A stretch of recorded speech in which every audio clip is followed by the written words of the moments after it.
நமஸ்காரம். அஸ்மத் சர்வகுருப்யோ நமக. இது நமது உலகம் சேனல் நேயர்களுக்கு வேங்கடம் ராம்நாராயணன் அன்பு கலந்த வணக்கங்கள். என்றென்றும் நாம் நினைத்ததை சாதிக்கக்கூடிய வல்லமை படைத்த விருச்சிக ராசி அன்பர்களே நண்பர்களே. விருச்சிக ராசி அப்படின்னு ஒன்றே சில பேருக்கு ஒரு விதமான எண்ணங்கள் இருக்கும். எப்போ பார்த்தாலும் தேள் மாதிரி கொட்டிகிட்டே இருப்பாங்க அப்படின்னு. அப்படிலாம் இல்லை. எந்த அளவுக்கு ஒரு வைப்ரண்ட்டாக இருக்கக்கூடியவர்கள் நாம். இப்போ அதில் 3 நட்சத்திரங்கள் வருகிறது. விருச்சிகம், அதில் விசாகம், அனுஷம், கேட்டை. முதல்ல நாம் எப்படி இருப்போம்? இந்த காணொலி எதுக்குன்னா, சார் நாம் யார் சார்? நாம் எப்படி சார் இருப்போம்? நம்மளுக்கு கொஞ்சம் கொஞ்சம் தெரியும். அடுத்தவன் நம்மளை பற்றி சொல்லுவோம், நாம் அடுத்தவனை பற்றி சொல்லுவோம். ஆனாலும் நம்மளை பற்றி நம்ம சில விஷயங்கள் புரிஞ்சு வச்சுருப்போம். ஆனாலும் அதை புரியாத மாதிரி ஒரு ப்ரொஜெக்ட் பண்ணிகிட்டு இருப்போம். சில விஷயங்கள் உண்மையாகவே நமக்கு தெரியாது. ஓ இப்படியா, ஆமாப்பா அவன் சொன்னான், கரெக்டு தான், நான் நினச்சி பார்த்தா அதுக்கப்புறம் கரெக்டுன்னு தோன்றது அப்படின்னு சில விஷயங்கள் இருக்கும். அந்த மாதிரி விருச்சிகத்துக்குன்னு என்ன தன்மைகள்? அடுத்தது நாம் பிறந்த நட்சத்திரம் விசாகம், அனுஷம், கேட்டை, இதற்கு என்ன தன்மைகள்? அது தவிர விசாகத்திற்கு 4ஆம் பாதம், அனுஷம், கேட்டை 4 பாதங்கள், 2ஆம் பாதம், 3ஆம் பாதம், 1ஆம் பாதம், இப்படி ஒவ்வொரு பாதத்தில் பிறந்த நாம் எத்தகைய தன்மையை கொண்டவர்கள்? சரி சார், இதனால் என்ன லாபம்? நம்ம தெரிஞ்சுக்கணும். ஒன்று, நாம் புரிஞ்சுக்கிறோம், கொஞ்சம் முன்ன பின்ன அட்ஜஸ்ட் பண்ணி நடந்துக்கிறதுக்கு இது உதவும். அவ்வளோதான் ஃபஸ்ட்டு திங். ரெண்டாவது, இப்போ நம்மகிட்ட இருக்கிற மைனஸ் பாயிண்ட் என்ன, ப்ளஸ் பாயிண்ட் என்னன்னு, அந்த ப்ளஸ்ஸை இன்னும் எப்படி மேம்படுத்திக்கலாம்? ஒரு 85 மார்க் வாங்குகிற நாமும் எப்படி 95 மார்க் வாங்குறது? அந்த டெக்னிக்கை எப்படி தெரிஞ்சுக்கலாம்? அல்லது இப்போது நம்ம ஏதாவது ஒரு இடத்துல கொஞ்சம் கோட்டை விட்டுறோமா, நம்மளுக்கு ஏதாவது பிரச்சனைகள் வருதா, அந்த பிரச்சனையை ஏதாவது நம்ம செஞ்சு சமாளிச்சிக்க முடியுமா அப்படின்னா என்ன? சில பரிகாரங்கள் செஞ்சு நம்மளால் சமாளிச்சிக்க முடியுமா? இதை தான் நம்ம இந்த காணொலியில் பார்க்க போகிறோம். முதல்ல விருச்சிக ராசி அப்படின்னா இது பொதுவாக இருக்கக்கூடியது. நான் இந்தியன் அப்படின்னு பொதுவாக சொல்லக்கூடிய வெளியில் ப்ரொஜெக்ட் பண்ணிக்கிறோம். இந்தியனுக்குன்னு உள்ள சில தன்மைகள் இருக்குது. அதற்கடுத்து நான் தமிழன், அது விருச்சிக ராசிக்கு அடுத்து உள்ள நட்சத்திரங்கள். அதற்கு அடுத்தது நாம் தமிழ்லேயே என்ன ஊர், திருநெல்வேலிக்காரனா, மதுரைக்காரனா, செங்கல்பட்டுக்காரனா, விழுப்புரம்காரனா, இல்லை வேலூர்காரனா, இப்படி கிருஷ்ணகிரிக்காரனா, நமக்கு எந்த தனித்தன்மை ஒன்று இருக்கிறது, அதை தான் பார்க்க போகிறோம். இப்போது வெரி ஜெனரஸ் அப்படின்னு சொல்லப்படக்கூடியவர்கள் நான். ரொம்ப, அதாவது எப்பையும் யங் அண்ட் எனர்ஜெட்டிக்காக இருக்கக்கூடியது, அதை விரும்பக்கூடியவர்கள் நாம் அப்படின்னு சொல்கிறாங்க. சில சந்தர்ப்பங்களில் கொஞ்சம் வேவரிங் மைண்ட் இருக்கும். செய்யலாமா வேண்டாமா, செஞ்சால் ஏதாவது எஃபெக்ட் இருக்குமா, செய்யலைன்னா எப்படி ஆகிடும் அப்படின்னு சிந்திக்கக்கூடியவர்கள் தான் வேவரிங் மைண்ட் இருக்கக்கூடியவர்கள். ரொம்ப ஃபிலசாபிக்கல் திங்கிங் உள்ளவர்கள். அதிகமாக நண்பர்களை விரும்பக்கூடியவர்கள். நண்பர் கிடைப்பாங்க வேறு, நண்பர்களை விரும்பக்கூடியவர்கள். அதிகமாக மியூசிக்கை விரும்பக்கூடியவர்கள். குட் மியூசிக், எந்த விதமான மியூசிக்காக இருந்தாலும் அந்த மியூசிக்கை விரும்பக்கூடியவர்கள். ரொம்ப சில சந்தர்ப்பங்கள் அசர்ட்டிவ்னஸ், ரொம்ப ஸ்திரமாக முடிவெடுக்கக்கூடியவர்கள் நாம். மோராலஸ் இந்த விருச்சிக ராசிக்காரர்கள் அதிகமாக இன்ட்ரோவர்ட் அப்படின்றாங்க. ரொம்ப சைலண்ட்டாக அமைதியாக இருக்கக்கூடியவர்கள், இன்ட்ரோவர்ட்டாக இருக்கக்கூடியவர்கள், நல்ல எழுதக்கூடியவர்கள், அழகாக எழுதக்கூடியவர்கள். அப்படின்னா என்ன அர்த்தம்? நிறைய திங்க் பண்ணுறவங்க. அப்படின்னு திங்க் பண்ணால் தான் எழுத முடியும், திங்க் பண்ணாமல் எழுத முடியாது. நிறைய திங்க் பண்ணக்கூடியவர்கள், நிறைய பேசக்கூடியவர்கள். ஒரு சமயம் சைலண்ட்டுன்னு சொன்னோம், சில சமயம் பேசக்கூடிய. என்னென்னா, எந்த விஷயம் இருக்குமோ அதை சொல்லச்சு ஆணித்தரமாக 2-3 பாயிண்ட்டை எடுத்து சொல்லி பேசக்கூடியவர்கள். அடுத்தது இன்டெலிஜென்ஸ் அப்படின்னும். அடுத்தது சீக்ரெட்டிவ், அதிகமாக சீக்ரெட்டை மெயின்டைன் பண்ணக்கூடியவர்கள். ப்ரோன் டு டிசீஸ், சில சந்தர்ப்பங்களில் ஆன்டி சோஷியல் எலிமெண்ட்ஸுக்கு அவர்களை நாம் ஊக்குவிப்பதாகவும் இருக்கக்கூடியவர்கள் அப்படின்னு. இதெல்லாம் பொதுவாக இருக்கக்கூடிய. இதில் எல்லாமே நமக்கு ஒத்து வரும் அப்படிங்கிறதில்ல, பல விஷயங்கள் ஒத்து வரும். அதை உள்ளுக்குள்ளே போச்சே நம்ம பார்க்கலாம். அடுத்தது சஃபர்ஸ் ஆப்சஸ், அதாவது சில சந்தர்ப்பங்களில் நமக்கு ஃபிசிஷியன், கெமிஸ்ட்டு அந்த மாதிரி இருக்கக்கூடியவர், அவருடைய நட்பு வளையம் தேவையாக இருக்கக்கூடியவர்கள். சில சந்தர்ப்பங்களில் அதிகமாக அனலிஸ்ட் அப்படின்றாங்க, தேடக்கூடியவர்கள், சைக்காலஜிஸ்ட், இப்படியெல்லாம் திங்க் பண்ணக்கூடியவர்கள். ஸ்கார்பியோ ஓல்டு ஹவுஸ், புராதனமானதை விரும்பக்கூடியவர்கள். புது எண்ணங்கள் கொண்டவர்கள், ஆனால் புராதனமானதை விரும்பக்கூடியவர்கள். Chemical laboratories, chemical orient, medical orient அதிகமாக. ஏன்னா இப்போ நம்ம ஒரு கட்டம் அப்படின்னு எடுத்துக்கிச்சு, அந்த கட்டம் கட்டத்தினுடைய, அதாவது இப்போ விருச்சிகத்தினுடைய அதிபதி யார்? செவ்வாய். இந்த செவ்வாய் இந்த வீட்டுக்கு நீச்சன் உச்சன் யார் அப்படின்னு பார்க்கச்சு இந்த வீட்டினுடைய நீச்சன் சந்திரன். அது மட்டுமல்ல, 2ஆம் வீட்டுக்கு 12ஆம் வீட்டுக்கு அதே நம்ம கூட பக்கத்திலே இருக்கிறவங்க, ஒரு பக்கம் சுக்கிரன், இன்னொரு பக்கம் குரு, 2 பேருமே வைட்டல் பிளானட்ஸ். செவ்வாயே ரொம்ப திறமையான பிளானட்ஸ் தான். ஸோ இதையெல்லாம் வைத்துக்கொண்டு அடுத்தது நம்ம சொல்கிறோம், இது எந்த ராசி அப்படிங்கிறது, நில ராசியா, ஸ்திர ராசியா, நீர் ராசியா, உபய ராசியா, இப்படி அந்த ராசியினுடைய தன்மைகள், அதற்கடுத்தது ஆண் ராசியா பெண் ராசியா அதனுடைய தன்மைகள், இதையெல்லாம் வச்சு தான் நம்ம ஒரு பலனை சொல்கிறதுக்கு முன்னாடி யோசிக்கிறோம். இது சாதாரணமாக இது விருச்சிக ராசிக்காரர்களுக்கே உரியது இந்த பலன். இப்போது விருச்சிக ராசியில் வரக்கூடியது விசாகம், அனுஷம், கேட்டை நட்சத்திரங்கள். இந்த விசாகம், அனுஷம், விசாகம்னு சொன்ன உடனே நம்மளுக்கு முருகன் தான் ஞாபகம் வரும். விசாக நட்சத்திரத்தினுடைய அதிபதியாக விளங்கக்கூடியவன் முருகன். அதனால் அது மட்டும் அல்ல, விசாகம் அப்படின்னா விசாக நட்சத்திரத்தினுடைய ஒரு பலன் என்னென்ன, அதற்கான தன்மைகள் என்னென்ன, சாதிக்க முயற்சிப்பவர்கள், எதையாக இருந்தாலும் ஒரு சாதிக்கணும் அப்படின்னு நினைக்கக்கூடியவர்கள், வைப்ரண்ட்டாக திங்க் பண்ணக்கூடியவர்கள், சில சந்தர்ப்பங்களில் தந்திரசாலியாகவும் சாஸ்திரங்களில் வல்லவர்களாகவும் இருக்கக்கூடியவர்கள், திரேக பலம் கொண்டவர்கள், நல்ல பாடி பில்ட் அப்படின்வாங்க, அந்த மாதிரி திரேக பலம், உடம்பு வலிமை கொண்டவர்கள், எதையுமே புரிந்து கொள்ள எத்தனிப்பவர்கள், எதை சொன்னாலும் புரிஞ்சுப்பாங்க, ஆனால் வெளியில் தெரியாது, புரிஞ்சுனாங்களா இல்லையானே நமக்கு தெரியாது, அந்த மாதிரி உள்ளவர்கள், குணம் கொண்டவர்கள். சில சந்தர்ப்பங்களில் சண்டை பெரியர்கள், வந்தால் விடமாட்டான், சண்டை போக மாட்டான், ஆனால் வந்தால் அவ்வளோ லேஸில் விடவும் மாட்டாங்க.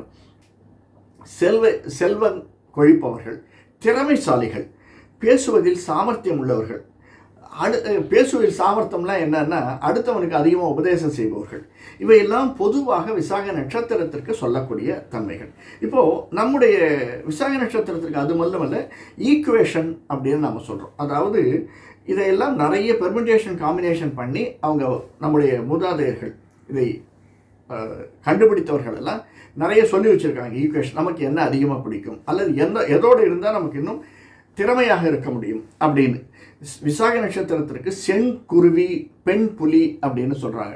இதில் 1-2 சின்ன சின்ன டீவியேஷன்ஸ் இருக்குது, மெஜாரிட்டி இப்படி தான் இருக்கும். அடுத்தது நமக்கு நான் சொன்ன மாதிரி விசாக நட்சத்திரம் அப்படின்னாலே முருகனை தெய்வமாக கொண்ட நட்சத்திரம். இஷ்ட தெய்வம் வேறு, குலதெய்வம் வேறு. முருகன் அப்படிங்கிறது விசாகத்தில் இருந்தது. அடுத்தது மலர் அப்படின்னா இருவாட்சி மலரை கொண்டதாக அமைந்திருக்கிறது. இதெல்லாம் பொதுவாக விசாக நட்சத்திரத்திற்கு என்று சொல்லப்படக்கூடியது. இந்த விசாக நட்சத்திரத்திற்கென்று அதுவும் நம்ம 2 வீடு இருக்குது செவ்வாய்க்கு. ஒன்று மேஷம், இன்னொன்று விருச்சிகம். இதிலேயே மேஷத்திலே செவ்வாய் இருப்பதை விட விருச்சிகத்திலே பிறக்கும்போது விருச்சிகத்திலே செவ்வாய் இருப்பது மேன்மையானது. ஒவ்வொரு வீட்டில் அந்த வீட்டினுடைய காரகன் எந்த வீட்டில் இருந்தால் நல்லது, எந்த வீட்டில் இருந்தால் கெட்டது அப்படின்னு 2 வீடுகள் உள்ள கிட்டத்தட்ட 4 பேர் இருக்கும் இல்லையா. செவ்வாய், புதன், வியாழன், வெள்ளி, இந்த 4 பேருமே 2 வீடுகளுடையவர். சனியும் சந்திரன் சூரியனுக்கு ஒரு வீடு. இதில் செவ்வாய்க்கு மேஷத்தை விட விருச்சிகத்தில் இருந்தால் லாபம் உடையவர்கள். அதாவது காரகன் அங்கேயே இருந்தால் 1 4 7 10ன்னு சொல்லுவோம். அதில் 1ஆம் வீட்டிலே இருந்தால் மிகவும் வைப்ரண்ட்டாக இருக்கக்கூடியவர்கள். அதற்கு அடுத்தது செவ்வாய் இருக்கக்கூடிய பலம் பெறக்கூடிய வீடு. செவ்வாய் அதாவது உச்சன் நீச்சன் வீடுகள் அப்படின்னு சொல்லிச்சு மகரம் அண்டு கடகம் அப்படின்னு எடுத்துக்கிறோம். இந்த செவ்வாயினுடைய பலம், அதற்கடுத்து சந்திரன், நம்முடைய ஒளி வீசக்கூடிய சந்திரனுடைய பலம், உச்சம் பெறக்கூடிய இன்னொரு வீட்டிலே நம்முடைய 6ஆம் வீடான மேஷத்திலே உச்சம் பெறக்கூடிய சூரியனுடைய பலம், அதற்கடுத்தது நம்மளுடைய தசா பலம். இதுதான் இப்போ என்ன தசை நடக்கிறது, அந்த தசாநாதன் எப்படி இருக்கான். பேசிக்காக நமக்கு விசாகத்துக்கு குருனுடைய தசையில் நம்ம பிறந்திருப்போம். ஒரு சனி திசை அடுத்து நடந்திருக்கும். கிட்டத்தட்ட 19 ஆறு 25 வருஷம் போச்சுன்னா 17 வருஷம் புதன் திசை, 17 கேது ஒரு 7, நல்ல சந்தர்ப்பத்தில் சுக்கிரன் வரக்கூடியது சுக்கிர திசை. ஸோ இப்போ தசாநாதன் எங்கே இருக்கான். முதல்ல விருச்சிகத்துக்குரிய ராசி அதிபதி செவ்வாய் விருச்சிகத்தில் இருக்கான். அடுத்தது லக்னாதிபதி, இந்த லக்னத்துக்குள்ளே ஒவ்வொரு லக்னம் சில சந்தர்ப்பங்களில் வேறு வேறாக இருக்கக்கூடியது. அடுத்தது இங்கே இருக்கக்கூடிய ராசிநாதன், அதுக்கப்புறமாக தசாநாதன். இன்றைக்கி நமக்கு என்ன தசை நடக்கிறது, அந்த தசாநாதன் எப்படி இருக்கான். நம்முடைய கட்டத்திலே அதிகமாக ஒளிரக்கூடியது எது, சூரியனுக்கு அடுத்தது, சந்திரனுக்கு அடுத்தது குரு அண்டு சனி. நல்லதையும் கெட்டதையும் செய்யக்கூடியவர்கள் அப்படின்னு சொல்கிறோம். இதெல்லாம் எப்படின்னா ஒளியினுடைய பேசிக்கை வச்சது. ஏன்னா நம்மளால் இங்கேருந்து சுக்கிரனை பார்க்க முடியும், குருவை பார்க்க முடியும், செவ்வாயை பார்க்க முடியும், இப்படி மற்ற கிரகங்களை பார்க்க முடியும். அப்படின்னா அந்த கிரகங்கள் ரொம்ப தூரத்தில் இருக்கிறதுனால, சந்திரன் கிட்டக்கிறதுனால நம்மளால் சந்திரன் சூரியனிடமிருந்து வாங்கி ஒளியை தருகிறது. அதே மாதிரி தான் இந்த கிரகங்களும் ஒளியை சூரியனிடமிருந்து வாங்கி நமக்கு தருகிறது. ஒளி கொடுக்கக்கூடிய கிரகங்கள் தான். ஆனால் அதில் வேரியேஷன் இருக்குது, டிஸ்டன்ஸ் இருக்குது, கொடுக்கக்கூடிய சந்தர்ப்பங்கள் இருக்குது. எப்படி அது நம்மை பாதிக்கிறது அப்படிங்கிறது அந்த வேவ்ஸ், இதை வைத்து தான் நம்ம மூதாதையர்கள் கணிச்சிருக்காங்க. சாயனர் ஆகட்டும், மற்ற ப்ரெடிக்ஷன் சொல்கிறவங்க எல்லாருமே. ஸோ இப்படி விசாக நட்சத்திரத்திற்கு உள்ள தன்மைகள். இப்போ விசாக நட்சத்திரத்திற்குன்னு நல்ல, அதாவது விருச்சிக ராசிக்குன்னு உள்ள பலன் பார்த்தோம், விசாக நட்சத்திரத்திற்குன்னு உள்ள ப்ளஸ் மைனஸ் பார்த்தோம். இப்போ நமக்கு விசாக நட்சத்திரம் 4ஆம் பாதம். மற்ற 3 பாதங்கள் துலா ராசியில் வந்துடுறது. இதில் 4ஆம் பாதம். 4ஆம் பாதத்தில் உள்ளவர் நாம் எப்படி இருப்போம்? விசாகம், விருச்சிகம் 4ஆம் பாதம் ராசி, விருச்சிக ராசியில் உள்ள விசாக நட்சத்திரத்தின் 4ஆம் பாதத்தில் பிறந்த நாம் எப்படி இருப்போம்? பேசிக்காக செல்வந்தர்களாக இருப்போம், திறமைசாலிகளாக இருப்போம். இது அதாவது செல்வந்தர் அப்படின்னா ஒரு பெரிய நாட்டினுடைய செல்வம், கோடி கோடியாக பணம் இருக்கணும்னு அவசியம் கிடையாது. நம்ம வீட்டிலேயே எடுத்தோம் சுற்றி பார்த்தோம்னா நாம் கொஞ்சம் செல்வந்தர்களாக, மற்றவர்களோட மேன்மை பெற்றவர்களாக இருப்போம், மற்றவர்களை விட திறமைசாலிகளாக இருப்போம். ஆனாலும் சில சந்தர்ப்பங்களில் அந்த திறமை வெளியே காட்டாமல் இருக்கும், குடத்துக்குள்ளே வச்ச விளக்குன்னு சொல்கிற மாதிரி இருக்கலாம். அடுத்தது பேசுவதில் சாமர்த்தியம் உள்ளவர்களாக இருக்கிறார்கள் அப்படின்னு சொல்கிறாங்க. விசாகம் 4ஆம் பாதத்தில் பேசுவதில் சாமர்த்தியம் அப்படின்னா என்ன சார் அப்படின்னா, நாம் பேசணும்னா அடுத்த ஒரு 2 நிமிஷம் நின்று கேட்பான். சில பேர் பேசினா கேட்கவே முடியாது, நாம் பேசினா கேட்க முடியும். நம்மளை கொஞ்சம் மதித்து கேட்டுட்டு போவான். என்ன சொல்கிறான் கேட்டு தான் பார்ப்போமே, நமக்கு நல்லதுன்னா எடுத்துப்போம், இல்லைன்னா விட்டுட்டு போயிடுவோம் அப்படின்னு கேட்கக்கூடிய அந்த அளவுக்கு பேசக்கூடியவர்கள் நாம். அதே மாதிரி கொஞ்சம் சில சந்தர்ப்பங்கள் கொஞ்சம் ஞானோபதேசம் செய்வர்கள். அப்படின்னா என்ன அர்த்தம்? ஆன்மீகத்தை ஈடுபடவர்கள். ஆன்மீகம் மட்டுமல்ல, நம்ம ஆஃபீஸ்லேயே பார்ப்போம், பல பேர் இருப்பாங்க, எதாக இருந்தாலும் உடனே அதுக்கு நீ இந்த மாதிரி செஞ்சிருந்தா நல்லாயிருக்கும், நீ அந்த மாதிரி செஞ்சிருந்தா நல்லாயிருக்கும், நமக்கு உபதேசம் பண்ண ஆரம்பிச்சுக்குவோம். அந்த மாதிரி இருக்கக்கூடியவர்கள் சிலர் விசாக நட்சத்திரம் 4ஆம் பாதம் விருச்சிக ராசியில் பிறந்திருக்கலாம். அடுத்தது இவர்களுக்கு தான தர்மம் செய்யும் குணமும் அதிகமாக உண்டு. தானமும் தர்மமும் செய்யும் குணங்கள் அதிகமாக உண்டு. தானமும் தர்மமும் தாம் செயல் அறிது அப்படின்னு அவை சொல்லியிருப்பா. அந்த மாதிரி அதை கொண்டவர்கள் உண்டு. அடுத்தது இவர்களுக்கு சில சந்தர்ப்பங்களில் போகத்தை அனுபவிக்கணும். நல்ல வீடு இருக்கணும், நல்ல காற்றோட்ட வசதியுள்ள வீடு இருக்கணும், எப்பயும் ஏசி இருக்கணும், நல்ல சுகமாக இருக்கணும் அப்படின்னு போகத்தை அனுபவிக்கக்கூடிய எண்ணம் கொண்டவர்களாக விருச்சிக ராசியில் விசாக நட்சத்திரத்தில் 4ஆம் பாதத்தில் பிறந்தவர்களாக இருந்திருக்கிறார்கள். அது செவ்வாயினுடைய வீடு அப்படிங்கிறதுனால செவ்வாயினுடைய இருப்பத்தை பொறுத்து 2ஆம் வீட்டுக்கு 12ஆம் வீட்டுக்கு உடைய குரு சுக்கிரனுடைய, ஏன்னா 2 பேரையும், ஒரு குரு தேவர்களுக்கு அதிபதி, இன்னொரு குரு அசுரர்களுக்கு அதிபதி, 3 4 கூடையவன் சனி. அதனால் இதையெல்லாம் வைத்து பார்க்குற போது கொஞ்சம் அதிகமாக சூடு உள்ள, அதாவது எப்பயுமே நம்ம இந்த இடம் வேறு மாதிரியான இடம், ஆனாலும் சூடு உள்ள ராசி. இது நீர் ராசி, ஆனால் இந்த இடம் செவ்வாயினுடைய வீடு அப்படிங்கிறதுனால என்ன சொல்கிறாங்க அப்படின்னா, பல சந்தர்ப்பங்களில் இவர்களுக்கு அடிவயிற்றில் பிரச்சனை இருக்கக்கூடியதாக அமைந்திருக்கிறது. அதிகமாக நீர் எடுத்துக்கலை அப்படின்னா அது பிரச்சனையை உண்டாக்கக்கூடியதாக இருக்கும். ரூயிங்ஸ், இந்த நர்வ்ஸில் மோஸ்ட் பிளேசஸ், அந்த மாதிரி இடத்துல கொஞ்சம் முடிச்சு போட்டுக்கிறது அப்படின்னு சொல்லுவாங்க. அந்த மாதிரி சிலது நரம்புகள் சுருட்டி கொள்வது, அந்த மாதிரி சிலது இருக்கலாம் அப்படின்னு இவங்க நினைக்கிறாங்க. அடுத்தது இவர்களுக்கு எப்பயாவது ஒரு சந்தர்ப்பத்தில் ஒரு பிரச்சனையினால் கத்தி வைக்கக்கூடிய சந்தர்ப்ப சூழ்நிலை உண்டாகலாம். உடலிலே ஆப்ரேஷன் பண்ணுறதுக்கு ஏதாவது உண்டாகலாம் அப்படின்னு சொல்கிறேன். அது நம்முடைய தசாநாதனை பொறுத்தது, தசை புக்தியை பொறுத்தது. தசாநாதன் அடுத்தது புக்திநாதன் வாங்க, அந்தரம் அந்தராந்தரம் உள்ளுக்குள்ளே போயிட்டுருப்பாங்க. அந்த மாதிரி நமக்கு 3 4 தசைகள் மேஜராக இருக்கக்கூடியது. 25லேருந்து 70 வயசு வரைக்கும் வச்சுங்களேன். புதன் தசை, கேது தசை, சுக்கிர தசை, சூரிய தசை மேஜராக இருக்கக்கூடியது. 34 50 40 வருஷம், 25லேருந்து 65, இந்த 4 தசைகள் அதிகமாக வரக்கூடிய. அடுத்தது சந்திர தசை வரும். இதில் புதன் தசை, கேது தசை, இது 2மே நமக்கு 11ஆம் வீட்டுக்குடையது. அதாவது ஞானமோட்சக்காரகன், ஞானகாரகன். ராகு கேது எந்த வீட்டில் இருக்காங்க அந்த வீட்டை பொறுத்தது. புதன் 11ஆம் வீட்டுக்குடையவன், 8க்கும் 11க்கும் உடையவன் புதன். அந்த புதனுடைய தசை நடக்கிறதா, அந்த புதன் எங்கே இருக்கான் அது. அடுத்தது கேது செய்கிற மோராலஸ் அப்படி தான். அடுத்தது வரக்கூடிய சுக்கிரன், ஏன்னா 7ஆம் வீட்டுக்கும் உடையவன், நம்முடைய 12ஆம் வீட்டுக்குடையவன். ஆனால் 7க்கும் 12க்கும் அப்படின்னு சில சந்தர்ப்பங்களில் இவர்கள் செலவாளியாக இருப்பார்கள். சுக்கிரன் அமைந்திருப்பதையும் குரு அமைந்திருப்பதையும் பொறுத்து இவர்களுக்கு பிரச்சனைகளால் செலவு உண்டா அல்லது சுப செலவா விரய செலவா அப்படின்னு. சுப செலவு அப்படின்னா வீடு கட்டுறது, குழந்தைகளுக்கு கல்யாணம் பண்ணுறது, வெளிநாடு போகிறது, இதெல்லாம் சுப செலவுகள், நமக்கு இன்பத்தை கொடுக்கக்கூடியது. விரய செலவுகள் அப்படின்னு சில செலவுகள் இருக்குது. அந்த மாதிரி அதையெல்லாம் பொறுத்து தான் தசாநாதனை பொறுத்து. ஸோ தசாநாதன் எங்கே இருக்கா.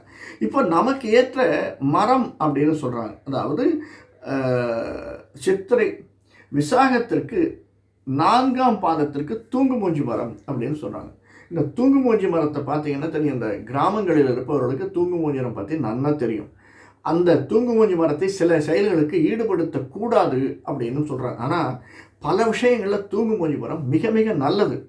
காற்றோட்ட வசதியை கொடுக்கக்கூடியது, நமக்கு ஆக்சிஜனை கொடுக்கக்கூடியது, இந்த மாதிரி நிறைய ப்ளஸ் பாயிண்ட்டு தூங்குமூஞ்சி மரத்தில் இருக்குது. அது ரொம்ப லிமிட்டடாக எடுத்து லிமிட்டடாக கொடுக்கக்கூடியது நமக்கு.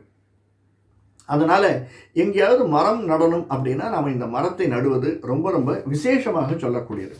மேலும் நமக்கு வந்த பிரச்சனைகள் நம்ம ஏதாவது பண்ணணும் அப்படின்னா, இப்போ நம்ம கோயிலுக்கு போகிறோம், அர்ச்சனை பண்ணுறோம், நம்ம இதிலேயே அர்ச்சனை பண்ணுறோம், நட்சத்திரத்தன்னைக்கு அர்ச்சனை பண்ணுறது ரொம்ப ரொம்ப விசேஷம். அல்லது செவ்வாய்க்கிழமைகளில் ஈவினிங் 7 to 8 முருகனுக்கு, நம்முடைய தெய்வமான முருகனுக்கு அர்ச்சனை செய்தல், அல்லது இஷ்ட தெய்வம் குலதெய்வத்திற்கு அர்ச்சனை செய்தல். மேலும் இப்போ நரசிம்மர் அல்லது அம்பாள், இது எல்லாமே இந்த செவ்வாயினுடைய அதிபதித்துவத்தில் வரக்கூடியது. அதனால் அவர்களுக்கு நாம் ஈவினிங் 7 to 8 ஒரு காரியம் சித்தியாகணும், ஏதாவது ஒரு காரியம் முயற்சி பண்ணுறோம், வெளிநாட்டுக்கு போகணும், அல்லது பையன் கல்யாணம் ஆகணும், பொண்ணு கல்யாணம் ஆகணும் அப்படின்னு ஒரு 6 மாதம் 1 வருஷமாக நம்ம முயற்சி பண்ணுறோம். இல்லை இந்த வீடு விற்கலை சார், எனக்கு வேறு வீடு வாங்கணும்னு வச்சுக்கோங்க, இந்த வீடு விற்க மாட்டேங்கிறது, இல்லை வேறு வீடு வாங்கணும் அதை அமைய மாட்டேங்கிறது, நானும் பார்த்துட்டுருக்கேன் 5-6 வருஷமாக, இப்படியெல்லாம் நினைக்கக்கூடியது. அதற்கெல்லாம் நாம் ஏதாவது ஒரு முயற்சி எடுக்கிறோம் அப்படின்னா, ஒரு உதாரணத்திற்கு முருகனுக்கு நம்ம ஒரு 21 நாள் கந்த சஷ்டி கவசம் சொல்வது, அந்த மாதிரி சில விஷயங்களை நாம் செய்வது, வீடு மனை நிலம் வாகனம் இதெல்லாம் வாங்கக்கூடியவர்கள் செய்யக்கூடியவர்கள் எடுக்கக்கூடிய முயற்சியில் முருகனுக்கோ குலதெய்வ வழிபாட்டுக்கோ செய்வது, அந்த சந்தர்ப்பங்களில் இந்த இருவாட்சி மலரை சேர்த்து பூஜையில் சேர்த்து கொள்வது. நம்ம தாமரை கொடுப்போம், மல்லிகை கொடுப்போம், அரளி கொடுப்போம். இப்படியா இருக்கக்கூடியதில் இந்த இருவாட்சி மலரையும் சேர்த்து பூஜையில் நாம் உபயோகிப்பது அப்படிங்கிறது மேன்மை தரக்கூடியது. அடுத்தது, இந்த இடம் ரொம்ப வைப்ரண்ட்டான இடம் அப்படின்னு நாம் பார்த்தோம். சந்திரனுக்கு வீக்கான இடம் வேறு. அதனால் எப்பயுமே நாம் 2 பேரையும் ரொம்ப உயர்த்தி சொல்லுது. ஏன்னா சிவனுடைய தலையில் பார்த்தோம்னா சந்திரன் இருக்கும், பெரும்பாலும் பார்க்கடல் அடைந்த போது உண்டானதுன்னு சொல்லிக்கிறாங்க. அதனால் சந்திரனுக்கு ஏற்றம் தரக்கூடியதாக திங்கட்கிழமைகளிலும் ஈவினிங் 7 to 8 நாம் மகாலட்சுமியை பூஜை செய்து வருதல், அம்பாளை பூஜை செய்து வருதல் 7 to 8 ரொம்ப மிக மிக நமக்கு ஏற்றம் தரக்கூடியதாக விசாக நட்சத்திரம் 4ஆம் பாதத்தில் விருச்சிக ராசியில் பிறந்தவர்களுக்கு மிக மிக ஏற்றம் தரக்கூடியதாக அமைந்திருக்கும். இதை பற்றி ரொம்ப டீட்டெயில்டாக மற்ற நம்முடைய நட்சத்திரத்தில் பிறந்தவர்களுக்கு அல்லது இந்த லக்னத்தில் பிறந்தவர்களுக்கு அப்படின்னு மற்ற காணொலிகள் இருக்குது. இது வரைக்கும் இந்த நம்முடைய சேனலை சப்ஸ்கிரைப் பண்ணலைன்னா சப்ஸ்கிரைப் பண்ணிக்கோங்க, பெல் பட்டன் அழுத்துங்க, லைக் பண்ணுங்கள், பிடிச்சிருந்தனா மற்றவங்கள்ட்ட ஷேர் பண்ணுங்கள். ஏன்னா மற்ற டீட்டெயில்டு காணொலிகளையும் பார்ப்பதற்கும் எனக்கு ஃபாலோ பண்ணுறவங்களுக்கு நல்லா தெரியும். மற்ற பல விஷயங்களை நம்ம பேசிகிட்டே இருக்கோம், நம்முடைய வாழ்க்கை தரம் எப்படி உயர்த்திக்க முடியுமா அப்படிங்கிறத பற்றி. அதனால் வேறொரு காணொலியில் சந்திப்போம். நன்றி, வணக்கம்.